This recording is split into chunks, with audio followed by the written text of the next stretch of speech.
कीमत आप लोग समझो कि जैसे हमारी माँ बहन बेटी की इज्जत का, जितनी कीमत अपने माँ बहन बेटी की इज्जत को समझते हो, उसी तरीके से अपने वोट की कीमत को भी आप लोग को समझना होगा। और नहीं समझे, आज वोट का अधिकार है तो बड़े बड़े लीडर, बड़े बड़े नेता, बड़े अरबपति खरबपति, राजा महाराजा अगर आपके बीच में चुनाव में आते हैं और दाढ़ी में हाथ लगाते हैं, कहते हैं बिल्लर काका, चिल्लर काका, बुधई काका, इतवारी काका, आप हमको वोट दो, आपका पैर छूते हैं, आपका हाथ जोड़ते हैं, आपके गिलास में पानी पीते हैं, आपका सम्मान देते हैं। ये किसके बदौलत? ये वोट की बदौलत। और ये वोट का अधिकार खत्म करने की इनकी साजिश हो चुकी है। ये वोट का अधिकार वो खत्म करने जा रहे हैं, वो कानून बनाने जा रहे हैं कि जो कक्षा 5 पास होगा वो वोट देगा, जो कक्षा 5 पास नहीं होगा वो वोट नहीं दे सकता। ये कानून बनाने जा रहे हैं। ये कानून बन चुकी है कि जिनके 2 बच्चे से 3 बच्चे होंगे वो सरकारी नौकरी नहीं कर पाएंगे। जिनके 2 बच्चे से 3 बच्चे होंगे वो नौकरी नहीं कर पाएंगे। जिनके 2 बच्चे से 3 बच्चे होंगे वो उनको आवास नहीं मिलेगा, शौचालय नहीं मिलेगा, राशन कार्ड नहीं मिलेगा, सरकारी कोई सुविधा नहीं मिलेगी। ये कानून बन चुकी है, ये कानून बन चुकी है। और उत्तर प्रदेश के मुख्यमंत्री कई बार बोल चुके हैं, ये कानून बन चुकी है। साथियों, आपका शिक्षा का स्तर इतना खराब कर दिया गया है कि जो आपका शिक्षा जो गांव में प्राइमरी स्कूल है, जूनियर हाई स्कूल है, कक्षा 1 से लेकर और हाई स्कूल तक, इंटर तक आपका बच्चा पढ़ता था कम पैसे में और तो कम फीस देनी पड़ती थी, वजीफा भी मिलता था। कक्षा 1 से 12 तक आपका बच्चा पढ़ लेता था, आगे भी आगे और पढ़ाई कर लेता था। लेकिन गांव से कक्षा 1 से ही शिक्षा का स्तर आपका एक खराब करने जा रहे हैं कि उन्होंने कानून बना दिया, हरियाणा प्रदेश में लागू भी कर दिया कि जो जूनियर जो गांव में स्कूल है, प्राइमरी स्कूल, उसमें जो गरीबों के बच्चे पढ़ते हैं अब सरकारी स्कूल में पढ़ेंगे तो उनको 500 रुपये फीस देना पड़ेगा, और यदि प्राइवेट स्कूल में पढ़ेंगे तो उनको फीस नहीं देना पड़ेगा। फिर कक्षा 5 में जब पहुंचेंगे तो उनको भी डबल फीस देनी पड़ेगी। ऐसा कानून हरियाणा प्रदेश में लागू हो गया।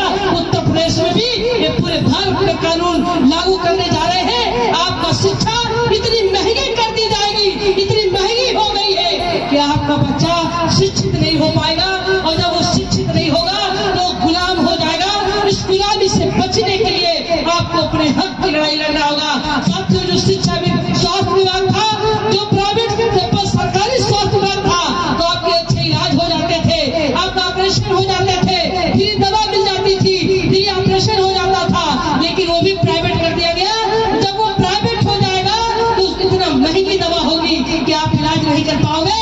कोरोना काल उसका गवाह है कि जो गरीब थे सरकारी स्कूल में, सरकारी अस्पताल में गए, उनका इलाज नहीं हो पाया, और जो बड़े लोग थे वो बड़े प्राइवेट अस्पताल में गए, उनका इलाज हो गया, वो बच गए। और जो गरीब थे उनका इलाज नहीं हो पाया, वो मरे, तो उनकी लाश को जेसीबी से उठा करके नदी नालों में फेंका गया, जिसको जानवर नोच कर खाए। और जब लोगों ने देखा ये किसकी लाशें हैं, ये कितनी लाशें हैं, ये पता चला कोरोना काल में ये जिनकी मौत हुई है ये जेसीबी से नदी में फेंका गया।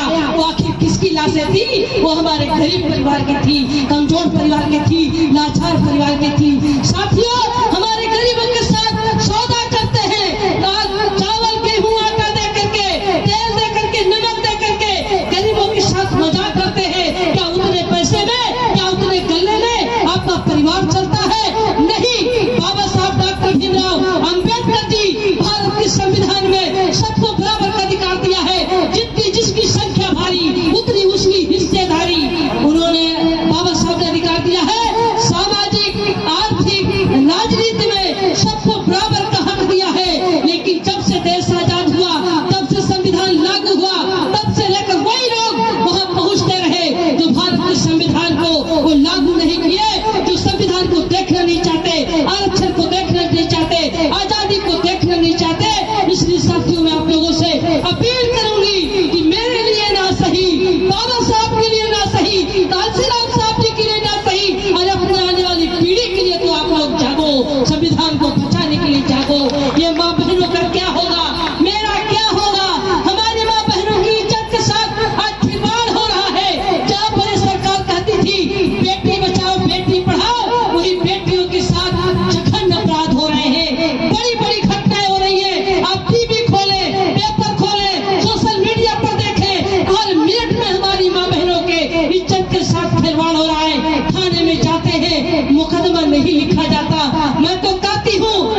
महिलाओं को तैयार करो। समय बहुत कम है, 18 महीना का समय है।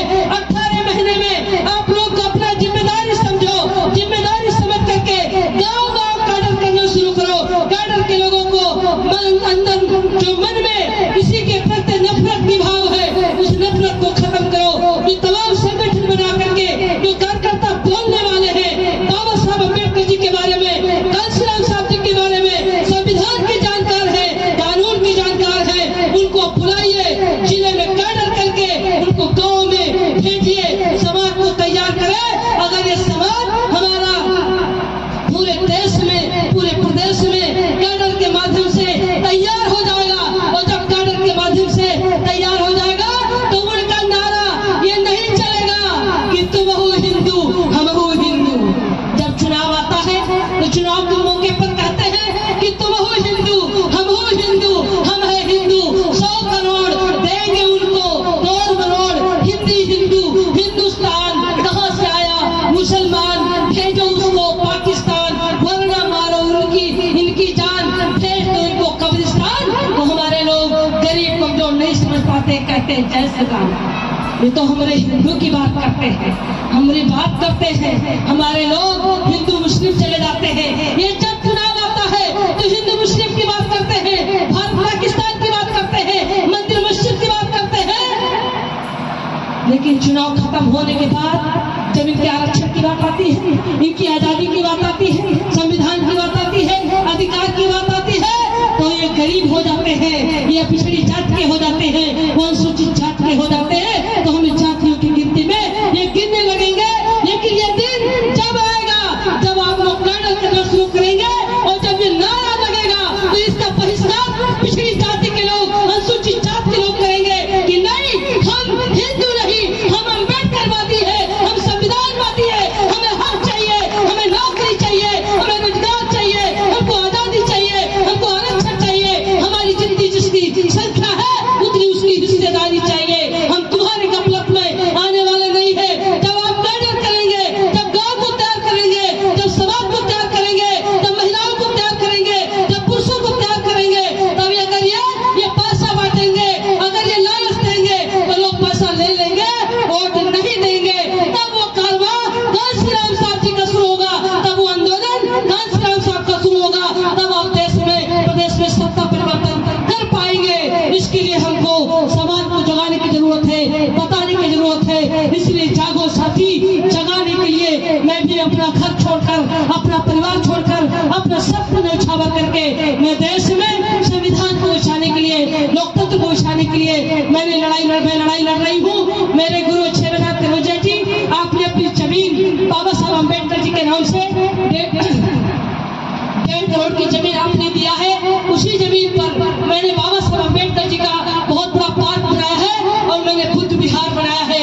मैं उसी बुद्ध विहार में रहती हूँ, और पूरे भारत में घूम करके मैं सामाजिक परिवर्तन और राजनीतिक परिवर्तन के लिए मैं काम कर रही हूँ। 26 नवंबर 2023 को दिल्ली में रामलीला ग्राउंड में मैं बहुत बड़ी रैली करूंगी, जिसमें 20 लाख आदमी होंगे, और पूरे भारत के बहुजन समाज के लोगों को मैं इकट्ठा करूंगी। तमाम सामाजिक संगठन, तमाम राजनीतिक संगठन जो बहुजन समाज के लोग होंगे, सबको एक मंच पर इकट्ठा करके और देश में सत्ता परिवर्तन करने का काम हम सब लोग मिल करके करेंगे।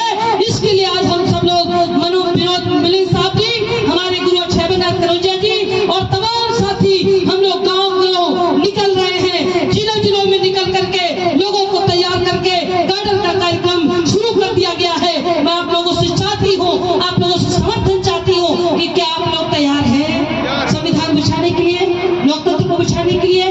बहुत बहुत आप सबको साधुवाद, बहुत बहुत आप सबको साधुवाद। आप लोग अपनी जिम्मेदारी समझें, आप किसी का इंतजार ना करें, आप खुद जिम्मेदारी समझें। और जो लोग कहते हैं ये सामाजिक संगठन बना करके ये अपना डफली अलाप रहे हैं, मैं कतई नहीं मानती हूँ, इसको मैं मना करती हूँ कि ऐसा बोलने से सामाजिक संगठन जो लोग चला रहे हैं उनका मनोबल तोड़ने का काम कर रहे हैं। कम से कम कोई प्लेटफॉर्म अगर नहीं पाते तो अपने ही माध्यम से समाज को जगाने का काम कर रहे हैं। लेकिन बड़ी वफादारी, ईमानदारी, लगन और त्याग के साथ 2024 के चुनाव तक आप लोग काम करें।